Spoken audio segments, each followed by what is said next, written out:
up YouTube? It's RS Mario here.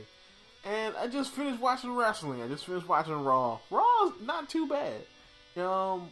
One thing I'm going to do here is I'm going to do my reaction to Raw and to Hell in a Cell in the same video. You know, because, I didn't really have a chance to do one for Hell in a Cell. So I'm going to do one for both. So I'm going to start off with Hell in a Cell. Hell in a Cell was better than I thought it was. These pay-per-views are actually getting better. Well, they're getting kind of better. You know, I mean, okay, let's just say this. The pay-per-views are good for not having a champion. And I think not having a champion at the pay-per-views, it might actually be helping WWE in some ways, because it's actually allowing them to showcase the younger talent. You know, and not every, the center. I mean, because the center, the main event of the pay-per-view was actually some young lions, and Seth Rollins and Dean Ambrose, which I really didn't think was going to happen. I really thought that Cena and Orton was going to main event the pay-per-view, because it was, Cena and Orton, and it was for a shot at the title, eventually. But yeah, so... yeah, I mean, it actually gave them main event. And they had the main event of the show was about two guys that were not John Cena. I have to say that was pretty good. Thank you, WWE. And the match wasn't half bad either. I would have to say though, as far as like wrestling goes, I have to say John Cena and Orton might have had them beat, which was odd to me that Orton and Cena would have Rollins and Ambrose beaten, and they're both two indie darlings, who've been, doing the indie scene in wrestling, gritty, hardcore or like matches. I mean, and Rollins, a former Ring of Honor world champion, was out wrestled by Orton and Cena, kind of, because there was some shenanigans involved in that. And sorry, I'm kind of losing my voice a little bit. In that Ambrose and Rollins match, they started off on top of the cage, they fell off the cage, but other than that, as far as, the match was pretty good, and the ending, oh man, see, I was watching this on the stream, and the ending, the people were like, the ending is fake and gay, and oh my god, it's horrible. I'm like, the ending was perfect.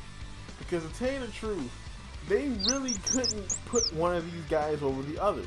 At least not in a clean way. Because you think about it, Rollins needed to win because he needs to make himself look strong because he's going to be champion. That's if you want to book him that way.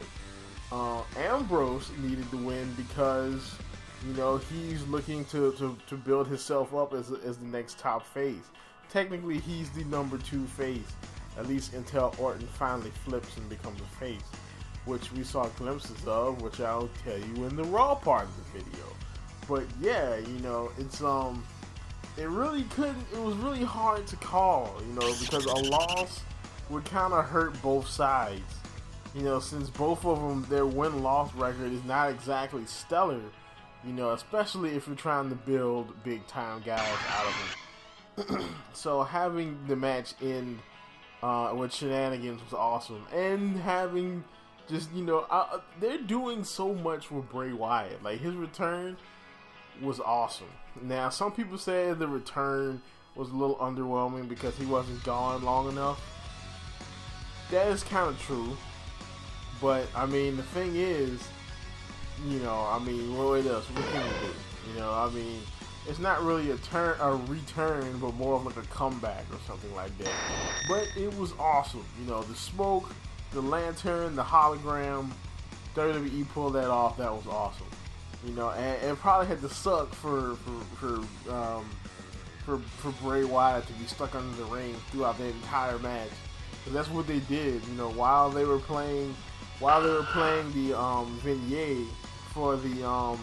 vignette for the match, Bray Wyatt went under the ring. So from the time that video clip aired before the match to the time when they brought the cage down and started the match to the time he came up, he was basically laying under the ring.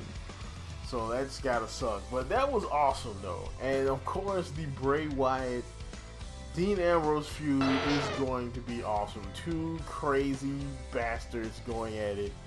That's gonna be awesome. Let's see what else. I mean, the rest of the pay-per-view was alright. It wasn't too bad. Ziggler and Cesaro. Ziggler and Cesaro was very good. They needed more time. I knew they weren't going to get enough time. I knew when I saw them add those other two matches on there. I was like, "There's no way that Ziggler and Cesaro is going to get enough time to make this work." I knew it. I knew it wasn't going to work. You know, I mean, the match was good. It was just way too quick. Like that one quick fall in the beginning, I was like, "Yeah, it's gonna suck." I didn't expect Ziggler to sweep though. That was a surprise. I mean, they really did make Cesaro look pretty weak there. And then they did it again on Raw, which I'm gonna go into now. Raw was here's the thing now with Raw. I have this weird hypothesis about Raw. Whenever Raw starts with the Authority, Raw usually tends to be a little bit better than the previous week. You know, that was their week in the summer, where 4 weeks in a row, a solid month of solid Raws, all of them started off with the Authority just crapping on somebody. This week, the Authority comes out there, you know, and they're freaking they're freaking beating on friggin' Seth Rollins. They're like, "Oh, Seth Rollins is the future. He's the measuring stick of the WWE. Let's beat off Seth Rollins." And of course, you know, Orton comes out there. He drops. He's pissed. Orton is pissed, and he actually has a pretty interesting pissed off promo. You know, Orton is actually pretty cool when he's pissed, and he drops. He drops Rollins with the RKO after Triple H tries to calm him down or whatever. The only bad thing is you never see Orton again for the rest of the night. If I'm that pissed off that I'm going to push my balls out of the way and attack somebody, that is not going to be the last that you see of me. I'm not just going to take my boss's advice and just go home. You know, "Oh, go have a drink." What? Seriously? You want me to drink?